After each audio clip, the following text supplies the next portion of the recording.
So it sounds like with the grandiose narcissists, it's really about advancing their ego. They're more bold, they're more extroverted, they're more kind of Yes. willing to charge into the fray to establish their ego. And then the vulnerable narcissists are more avoidant and more concerned with protecting their ego. But ego is kind of at the center of both forms, That right? is a great way to put it, because you're right. With the grandiosity, it's approach-oriented, it's risk-seeking. It's like, here's a chance for me to shine. There's a stage. I'm going to jump on that stage because everyone's going to love me.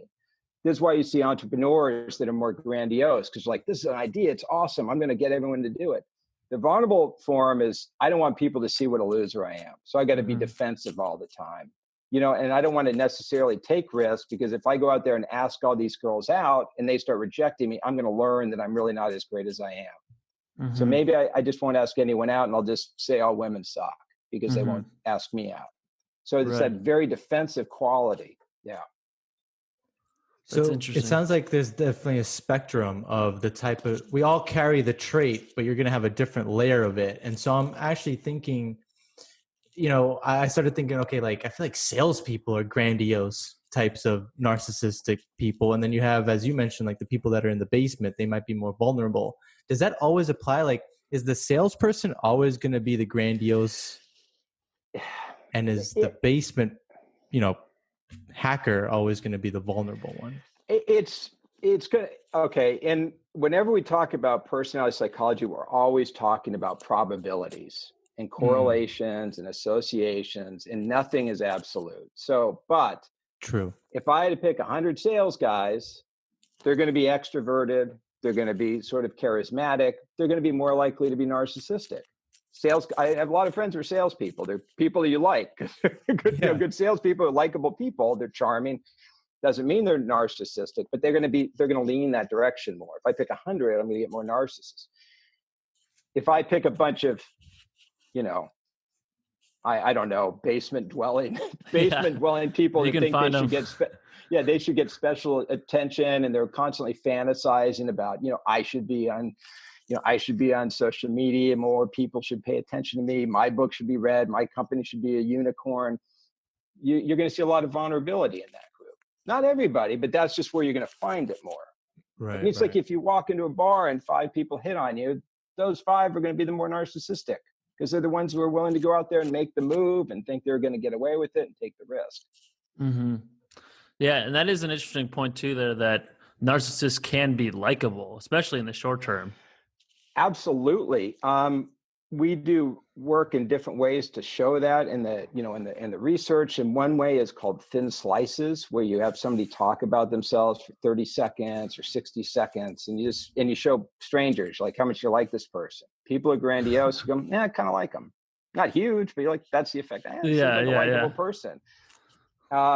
Another way to look at it is social media, like how attractive are people? And people who are narcissistic look more attractive. They look more attractive when you first see them. They look more attractive on social media.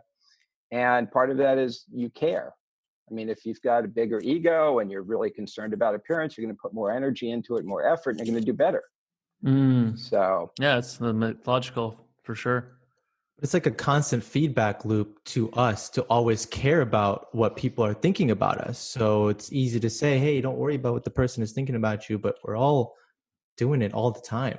Yeah. And it's really interesting, because you can think about this, kind of there's an old tech language in I'm just saying this because you guys said you were from the Bay Area. So this is how I imagine they talk. I don't know. You drink the water when you live in the Bay Area. You drink the water in the Bay Area, and you this. start thinking about like cybernetic models. But we have these old models of self-regulation that were kind of based on engineering, like tote loops, test, operate, test, exit loops. And so you have a lot of models of technical self-regulation, which is, I'm getting a little wonky here. I apologize. No, it's fine. Yeah, we like the stuff. Okay. If I want to regulate how attractive I think I am, let's say I want to really think I'm an 8, and I'm really a 6, but I want to knock myself up a couple points. Well, I can do that in a few ways. One is I can do it with social self-regulation. So I can find a bunch of people in the world who think I'm an 8. And if I surround myself with people who think I'm an 8, I'm going to start thinking I'm an 8. So I get a posse like, Keith, you're awesome. You're so good looking. Now, if I'm rich, it's very easy to do that. I can go hire people to tell me I'm awesome. If I'm poor, no one's going to do it to me. So I can do it externally. But the other thing I have to do is convince myself I'm that attractive. So what I'm going to do is fantasize about it. If I meet you guys, I'm like, look at these young, attractive dudes. What a bunch of losers. They're ugly. I can kick ass. Gray-haired dudes are the best. So I start manipulating reality. When I get negative feedback, I discount it. When I get positive feedback, I accept it. You know, somebody's like, you're awesome. I'm like, yeah. And they're like, you're not awesome. I'm like, you're not awesome either.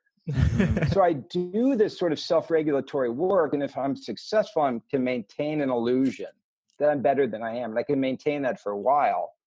And if I'm really good at it, I can convince a lot of other people how attractive and important I am. And that's part of the illusion of narcissism. You know, it's this big self-regulation thing. It's like cult leaders are so good at this stuff because that's kind of what a cult is. You convince a bunch of people you're God.